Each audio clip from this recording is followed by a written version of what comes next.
Olá, hoje no Almanac nós vamos conversar a respeito de erro médico e para isso nós recebemos o Dr. Marcos Longaray. Boa noite, doutor. Boa noite, Jorge. Eu agradeço desde logo o convite aí, acho que a gente vai ter com certeza uma conversa bem interessante sobre esse tema que é um tema que interessa a bastante pessoas, vários são atingidos com isso, então já saúdo aí os telespectadores. E o pessoal cada vez mais atento a isso, né? Porque parece que cada vez mais se tem conhecimento e se aprofunda a relação com o que anda acontecendo no âmbito do erro médico, né? Exatamente, a gente tem visto que tem bastante destaque na mídia cada vez mais essa situação de problemas que se enfrentam com pacientes, né? Até a situação, um pouco até já entrando no tema propriamente dito, que a gente vê até um sucateamento da saúde que tem reflexos nessa situação que causa nas pessoas, né? Que acaba gerando situações que causam erro médico, né? Então... E onde começou? Onde se começou a dar atenção a esse problema? Pois é, bom, a medicina, claro, é uma das ciências mais antigas, é uma ciência histórica, né? E o primeiro registro que se tem de codificação de lei prevendo responsabilização por atos médicos equivocados é no século XVIII, né, em 1700, com o Código de Hammurabi. Então, no Código de Hammurabi, claro, era uma legislação bem drástica, assim, com consequências bem severas, e nesse código já se previa que o médico que no seu atuar não curasse a lesão ou a sua atuação viesse a causar o óbito do paciente, ele deveria ter as mãos cortadas, né? Então já é uma coisa super drástica. Na verdade, se a pessoa fosse escravo, a pessoa viesse a faltar, viesse a morrer no procedimento, o médico também ele era obrigado a entregar um outro escravo para o proprietário daquela pessoa que teve o escravo perdido em função da atuação médica, né? Só para lembrar, isso antes de Cristo mesmo. Exatamente. Então é um relato é o primeiro relato que a gente tem, é uma coisa bem antiga e, claro, se evoluiu bastante nesse tempo, né? E hoje existe essa responsabilização, mas claro que não com essa gravidade. Não tanto, né? Mas, doutor, isso pressupôs uma certa ética, né? Certo. Então a gente pode dizer que a questão, já que isso nós estamos falando que partiu da própria medicina, começou com um conflito ético antes de ser um problema de erro médico. Exatamente. A preocupação, na verdade, era da própria classe médica, né? Em padronizar a sua forma de atuação de alguma forma obrigar os médicos a terem essa preocupação com o paciente, né? Então, claro, essa é uma preocupação da própria classe médica, antes de ser um anseio social, antes de ser uma preocupação social, é uma preocupação da própria classe médica, historicamente. E no óbito, doutor? Acho que a gente vai mais fundo nisso, né?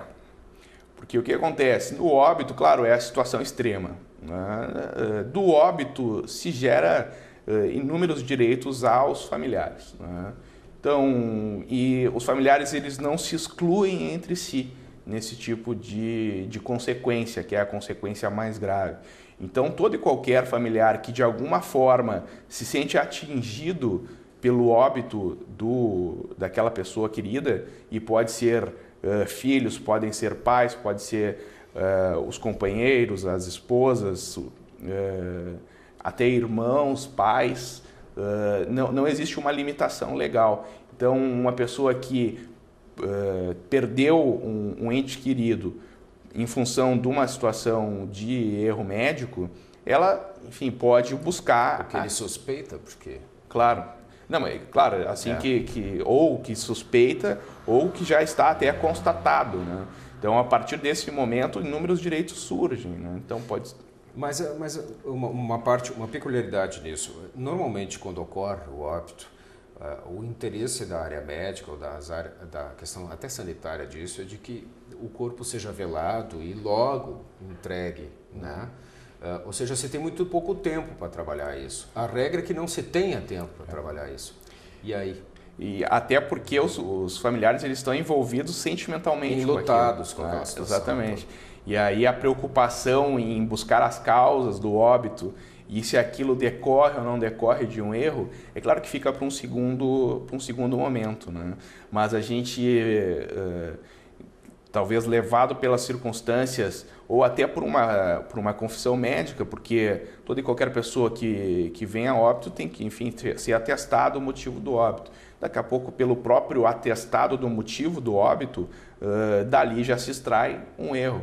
Por exemplo, uma pessoa que seja alérgica a uma determinada substância e que por uma omissão que o médico, quando dentro do dever de informação, não é só o dever dele informar os riscos e os procedimentos. Dentro do dever de informação, ele também tem que se inteirar da situação do paciente. Ele tem que conhecer o estado do paciente. Exatamente, ele tem que conhecer todas as limitações daquele paciente. Ele não pode dizer que ele operou, eventualmente, o paciente, e que depois de que ele operou, ele descobriu que era diferente a situação. Que não sabia que era alérgico a tal situação, que faltou fazer algum exame. Ou que a veia não estava desse tamanho, ou que estava mais para esse lado. Exatamente. São situações que não podem ser alegadas, porque no momento em que se opta pelo tratamento, já se optou por aquele tratamento com base nos dados colhidos. Pressupõe que o ambiente do corpo esteja totalmente dominado, se conheça todas as condições para isso. Exatamente. Não pode... Mas não fica um pouco difícil, um pouco subjetivo de provar isso depois? Como é que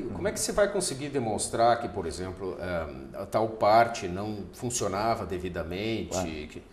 É uma prova estritamente técnica, né? Por isso que em processo desse tipo sempre é indispensável a perícia. E a perícia é fiel a isso ou nós encontramos? O calcanhar de Aquiles desses processos é essa avaliação médica, né? Porque isso passa por uma perícia, a perícia é feita por um técnico, claro que é profissional da medicina. Então, o que acontece? Se avalia o procedimento, nem sempre os dados que se consegue recuperar são dados suficientes para se avaliar se houve ou não houve um erro, e é claro que o profissional da saúde ele está exposto a diversas formas de pressão, né? Então, necessariamente não se pode concluir por um erro, por uma situação talvez até forçada por uma urgência. Doutor, a gente vai chegando para o final do programa. Eu queria lhe perguntar, aliás, um monte de perguntas ainda aqui, mas eu queria lhe perguntar como é que está o avanço dessa situação perante a justiça? A gente encontra hoje mais guarida no judiciário sobre essa matéria? Sim, com certeza. A gente tem visto que cada vez mais o judiciário reconhece, porque o que a gente via antigamente era que era uma profissão quase sagrada, a profissão médica, né? Exatamente por lidar com a vida. Então a gente tinha uma certa resistência no judiciário, apesar da lei prever, de responsabilização médica, né? Mas é um crescente, desde o Código de Defesa do Consumidor se vê um crescente de decisões desfavoráveis a profissionais da medicina e cada vez mais se atribuindo a responsabilidade, que não é pouca, dessa profissão aos profissionais que, enfim, não atuam da forma como deveriam ter atuado. Estão humanizados. Exatamente. Doutor, foi um prazer tê-lo aqui. Pena que nosso tempo foi tão curto nesse nosso almanaque de hoje. Obrigado pela sua presença. Tá ótimo, eu agradeço. Realmente é um tema instigante, que dá para falar bastante e que todos possam tirar bastante proveito do que se falou aqui hoje. A gente vai colocar o e-mail do doutor nesse nosso programa, até porque sei que muitas dúvidas vão aparecer. Obrigado pela sua audiência, fique conosco e amanhã nos encontramos de novo aqui no Almanac. Boa noite.